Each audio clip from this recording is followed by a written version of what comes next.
ಮತ್ತೆ ಪಾಕಿಸ್ತಾನ ಕದನ ವಿರಾಮವನ್ನು ಉಲ್ಲಂಘಿಸಿದೆ. 11ನೇ ದಿನವೂ ಕೂಡ ಪಾಕ್ ಕದನ ವಿರಾಮವನ್ನು ಉಲ್ಲಂಘಿಸಿರೋ ಭಾರತೀಯ ಸೇನೆ ನೆಲೆಗಳ ಮೇಲೆ ಗುಂಡಿನ ದಾಳಿಯನ್ನ ಮಾಡಲಾಗಿದೆ.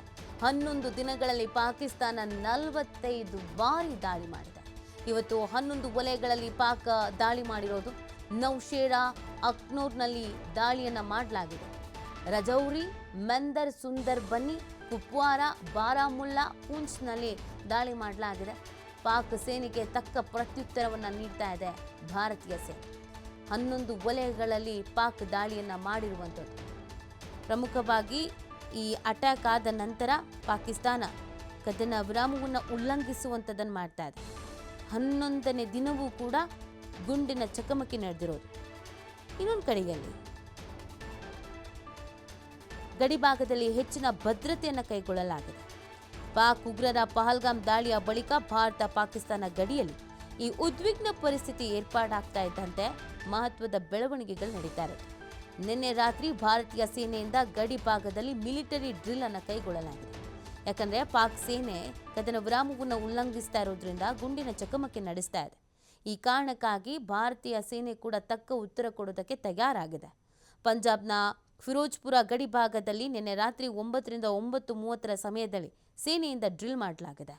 ಗಡಿಭಾಗದಲ್ಲಿರುವಂಥ ಜನರು ಯಾವುದೇ ಕಾರಣಕ್ಕೂ ಈ ಸಂದರ್ಭದಲ್ಲಿ ಲೈಟ್ ಅನ್ನು ಉರಿಸಬೇಡಿ ಅಂತ ಮನವಿ ಮಾಡಲಾಗಿದೆ. ಲೌಡ್ ಸ್ಪೀಕರ್ ಮುಖಾಂತರವಾಗಿ ಗ್ರಾಮಗಳಿಗೆ ತೆರಳುವಂತೆ ಘೋಷಣೆ ಮಾಡಲಾಗಿದೆ. ಗಡಿಭಾಗದ ಜನರಿಗೆ ಮನೆಗಳ ಲೈಟ್ ಉರಿಸದಂತೆ ಸೇನೆ ಮನವಿ ಮಾಡಿರುವುದು ಭಾರತೀಯ ಸೇನೆ ಪಾಕಿಸ್ತಾನದ ವಿರುದ್ಧ ಯುದ್ಧಕ್ಕೆ ತಯಾರಿ ನಡೆಸಿರುವಂಥ ಮುನ್ಸೂಚನೆಯನ್ನು ಕೂಡ ನೀಡ್ತಾಗಿದೆ. ಯಾವಾಗ ಗುಂಡಿನ ದಾಳಿಯನ್ನು ನಿರಂತರವಾಗಿ ನಡೆಸ್ಕೊಂಡು ಬರ್ತಾ ಇದೆಯೋ ಪಾಕಿಸ್ತಾನ, ಅದಕ್ಕೊಂದು ತಕ್ಕ ಉತ್ತರವನ್ನು ಕೊಡಬೇಕು ಅನ್ನುವಂಥ ನಿಟ್ಟಿನಲ್ಲಿ ಭಾರತ ಕೂಡ ಸಕಲ ಸನ್ನದ್ಧ ಆಗಿರುವಂಥದ್ದು.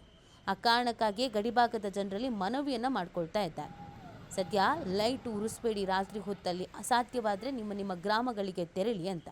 ಯಾವಾಗ ಬೇಕಾದರೂ ಅಟ್ಯಾಕ್ ಆಗುವಂಥ ಸಾಧ್ಯತೆ ಇದೆ ಅನ್ನೋದನ್ನು ಈ ಮುಖಾಂತರವಾಗಿ ತಿಳಿಸುವಂಥ ಪ್ರಯತ್ನ ಆಗ್ತಾ ಇದೆ.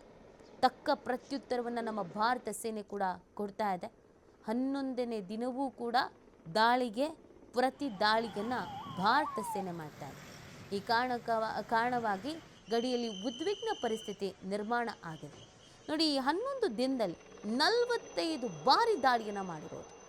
ಪ್ರಮುಖವಾಗಿ 11 ವಲಯಗಳ ಮೇಲೆ ಪಾಕ್ ಈ ದಾಳಿಯನ್ನು ಮಾಡಿದೆ. ಅದಕ್ಕೆ ನಮ್ಮ ಭಾರತ ಸೇನೆ ಏನು ಕೈಕಟ್ಟಿ ಕೂತಿಲ್ಲ. ಅದಕ್ಕೆ ಯಾವ ಥರದ ಉತ್ತರ ಕೊಡಬೇಕು ಆ ಥರದ ತಕ್ಕ ಉತ್ತರವನ್ನು ಕೂಡ ಕೊಡಲಾಗಿದೆ.